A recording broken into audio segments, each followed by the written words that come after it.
आप सभी का आपके अपने YouTube चैनल शॉर्ट टॉक्स में स्वागत है। आज के इस वीडियो में मैं आप सभी बच्चों को क्लास 11 ज्योग्राफी आप सभी बच्चों को एग्जामिनेशन देखिए जो सवाल आपके एग्जाम में आएंगे वही सब सवाल मैं आपको एग्जाम में करवा रहा हूं। तो आप सभी बच्चे वीडियो को लास्ट तक बने रहे। वीडियो पसंद आए तो वीडियो को लाइक करें, चैनल पर न्यू आए तो चैनल सब्सक्राइब करें और जितना हो सके इस वीडियो को अपने दोस्तों के साथ शेयर कर दें। ठीक है, इससे पहले भी देखिए ज्योग्राफी के मैंने मॉडल सेट सॉल्व किए हुए हिंदी और इंग्लिश में देखिए बहुत से वीडियो सॉल्व किए। अगर आपने वो वीडियो नहीं देखा है तो वीडियो के डिस्क्रिप्शन बॉक्स में प्लेलिस्ट का लिंक बना हुआ है, प्लेलिस्ट का लिंक पे क्लिक करिए, सारा का सारा वीडियो आपको मिल जाएगा। ठीक है, तो चलिए पहला सवाल देखिए। पहला उपमहाद्वीप, जिसे आप इंग्लिश में क्या कहते हैं, सब कॉन्टिनेंट भी कहते हैं। महाद्वीप रहेगा तो कॉन्टिनेंट हो जाएगा। भारतीय उपमहाद्वीप में देखिए कितने देशों के नाम हमें बताना है, ये सम्मिलित से बताना है। ठीक है, तो देखिए इंग्लिश में से पढ़ सकते हैं कि what is called the sub continent, या फिर दूसरा सवाल था right the names of the country included in भारतीय जो हमारे उपमहाद्वीप उसमें कितने देश है जो सम्मिलित है, ये हमें बताना है। तो देखिए उपमहाद्वीप यानी सब कॉन्टिनेंट एक भौगोलिक इकाई है जिसके लक्षण महाद्वीप से अलग होती है। यह महाद्वीप से छोटा होता है। महाद्वीप मतलब हमारा कॉन्टिनेंट और महाद्वीप हमारा कॉन्टिनेंट हो गया, और सब कॉन्टिनेंट मतलब तो छोटा रूप। हिमालय पर्वत द्वारा भारत शेष एशिया महाद्वीप से अलग कर दिया जाता है। हिमालय पर्वत के द्वारा क्या भारत को शेष महाद्वीप से अलग कर दिया जाता है। अतः यहाँ की जो जलवायु वायु हो गई, वनस्पति वेजिटेशन हो गया, ये एशिया से क्या होता है विभिन्न पाया जाता है। इसीलिए ये हम इसे कह सकते हैं एक उपमहाद्वीप यानी एक सब कॉन्टिनेंट कहा जाता है। इस उपमहाद्वीप के देखिए प्रमुख देश क्या क्या, एक भारत हो गया जो हमारे पड़ोसी देश है मोस्टली, भारत हो गया, पाकिस्तान हो गया, नेपाल हो गया, भूटान तथा बांग्लादेश, ये देश क्या है भारतीय हमारे उपमहाद्वीप में सम्मिलित है। ठीक है, अगला आपको इंपॉर्टेंट क्लास 9 से आप लोग पढ़ते होंगे अपवाह तंत्र, जिसे इंग्लिश में ड्रेनेज सिस्टम भी कहा जाता है। तो देखिए ड्रेनेज सिस्टम होता क्या है, अपवाह तंत्र या फिर प्रवाह प्रणाली, दोनों का मतलब एक ही होता है, याद रखिएगा दोनों का मतलब ड्रेनेज सिस्टम होता है। किसी नदी तथा उसकी सहायक धाराओं द्वारा निर्मित जल प्रवाह की व्यवस्था। देखिए सीधा पता है एक पानी का फ्लो, जस्ट मैं समझाना चाहता हूँ, एक पानी का फ्लो है वो लगातार कंटिन्यूअस मतलब कह सकते हैं फ्लो हो रहा है, इसी का एक व्यवस्था है। इसमें अगर आप कोई नदी आके मिला देते हैं, सहायक नदी जिसको आप लोग कहते हैं, ठीक है, ट्रिब्यूटरी रिवर भी इंग्लिश में कहा जाता है, इसी धारा के पूरा पूरी जो सिस्टम चलता है इसी को हम लोग बोलते हैं। अगला सवाल देखिए जो आपको पेपर पूछा जाएगा, बांगर क्या है और खादर क्या है। देखिए आपके पेपर में एक सवाल आएगा कि बांगर और खादर के बीच में 3 अंतर बताइए। ठीक है, तो देखिए बांगर क्या होता है, जब बाढ़ में डूबने वाली ऊंचाई जमीन को बांगर, देखिए जो जब कभी किसी इलाके में बाढ़ आता है तो जो ऊंचाई वाली जमीन होती है जो बाढ़ में भी डूब जाती है उस क्षेत्र को हम लोग या उस जगह को क्या कहते हैं, बांगर कहा जाता है। बांगर क्षेत्र में बाढ़ का पानी ज्यादा दूर तक नहीं पहुंच पाए क्योंकि वो ऊंचाई इलाके पे, वहां हमेशा जो रहती है पुरानी जड़ों मिट्टी में जमी रहती है, यानी जो अलुवियल सॉइल है उसमें जो मिट्टी रहता है वही उसमें जमा रहता है, उसे बांगर मिट्टी कहा जाता है। जो क्या होती है कम ऊंचाई होती है, लेकिन जो जड़ों मिट्टी रहती है जो नई वाली रहती है वो बहुत ही ज्यादा फर्टाइल रहती है, मतलब उपजाऊ रहती है, जिसे आप लोग न्यू अलुवियल सॉइल कहते हैं, अलुवियल सॉइल कहा जाता है। ठीक है, अगला सवाल है हमारा, हिमालय से निकलने वाली नदियों की 3 यानी 3 हमें कैरेक्टरिस्टिक बताने जो रिवर हमारे हिमालय से निकलते हैं। पहला बात तो याद रखिए हिमालय से जो नदी निकलती है वो 12 महीने बहती है, इसको 12 भी नदी कहते हैं क्योंकि लगातार 12 महीना उनमें से पानी आता रहता है। जैसे हमारी गंगा होगी, गंगा नदी। हिमालय से निकलने वाली नदियां बर्फ और ग्लेशियरों के पिघलने से बनी हुई है। सही बात है कि हिमालय जो भी नदी निकलती है वो हिमालय के बर्फ और ग्लेशियर से पिघल के बनती है। अतः इनमें वर्ष के दौरान नहीं होता, इन लगातार पूरे साल भर इनमें पानी का क्या प्रवाह होते रहता है। हिमालय के नदियों के जो बेसिन बनते हैं वो बहुत बड़े बड़े होते हैं तथा उनके जल ग्रहण क्षेत्र जो होते हैं सैकड़ों हजार, मतलब उसका जो रेंज होता है सीधा बात सैकड़ों हजार किलोमीटर तक फैला होता है।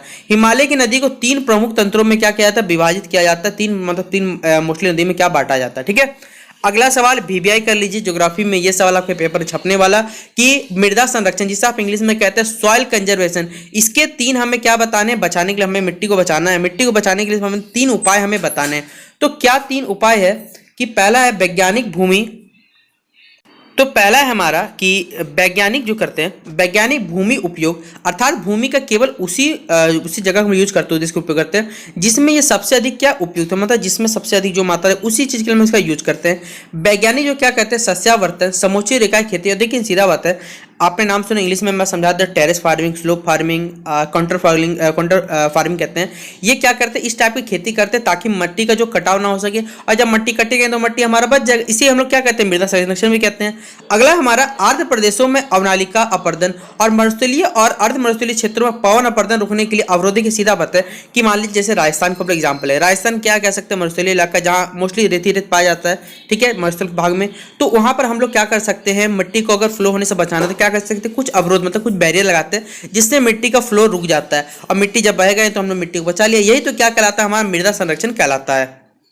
अगला सवाल है हमारा, उत्तर भारतीय नदी, आपको मालूम होगा उत्तर भारतीय नदी क्या, इसकी विशेषता बताना है। और ये जो नदी होती है वो प्रायद्वीपीय नदी जो पेनिसुलर रिवर होती है उससे देखिए किस प्रकार ये अंतर होती है, हमें ये बताना है। ठीक है, तो पहला तो इसकी विशेषताएं क्या क्या होती है हमें जानना है।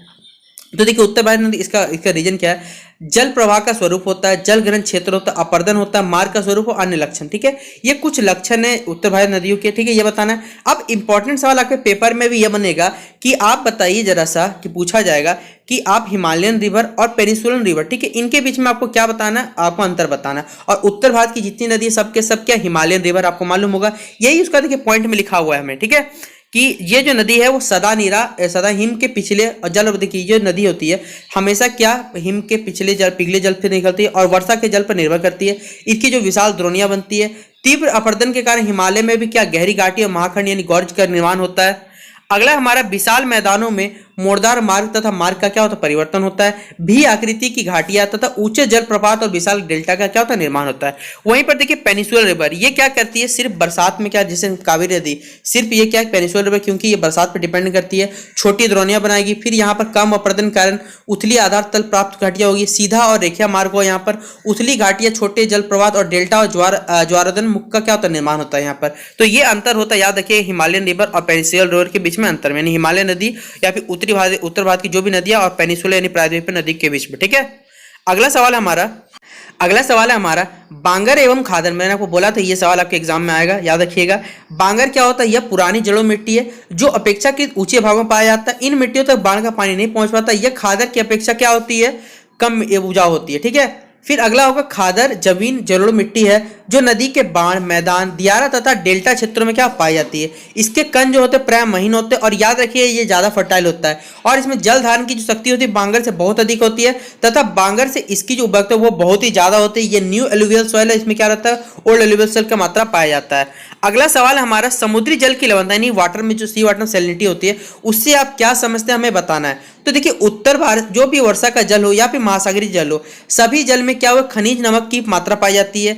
लवण या फिर खारापन वह शब्द है जिसका व्यवहार समुद्री जल में घुले हुए नमक की मात्रा परिभाषित किया जाता है। और कह सकते हैं 1 किलोग्राम समुद्र के जल में नमक की जितनी मात्रा घुली हुई इसको आपने गिनना किया जाता है। ठीक है, जैसे एग्जांपल 1 किलोग्राम समुद्र जल में लगभग माना जाता है कि उसमें 35 ग्राम क्या था, नमक पाया था। 1 किलो मान लीजिए लीटर पानी लीजिएगा समुद्री जल, उसमें कितना 35 ग्राम आपको नमक वहां पर मौजूद पाया जाएगा। ठीक है, अगला सवाल है हमारा जल चक्र और इंपॉर्टेंट है, वीवीआई कर लीजिए।